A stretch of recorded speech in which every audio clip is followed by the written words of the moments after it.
আসসালামু আলাইকুম আরহামাতুল্লাহি ওবারাকাতুহু।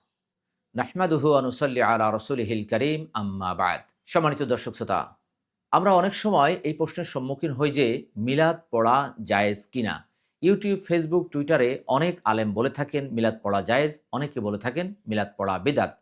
সাধারণ মুসলিমরা কোনটা গ্রহণ করবেন? তারা কি বেদাত হিসাবে এটা বর্জন করবেন, নাকি মোস্তাহাব হিসাবে এটাকে গ্রহণ করবেন? মূলত রাসূলুল্লাহ সাল্লাল্লাহু আলাইহি ওয়াসাল্লামের জন্মের দিন বা জন্মের সময়কে মিলাদ বা মিলাদুন নবী বলা হয়।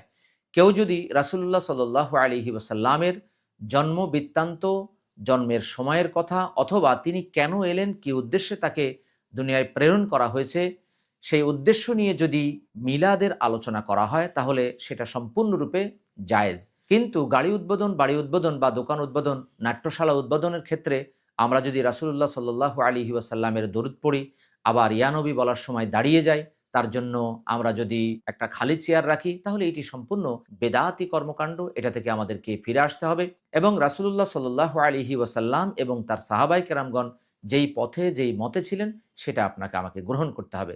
আল্লাহ সুবহানাহু ওয়া তাআলা স্পষ্টভাবে জানিয়ে দিয়েছেন, লাকাদ কানা লাকুম ফি রাসূলিল্লাহি উসওয়াতুন হাসানাহ।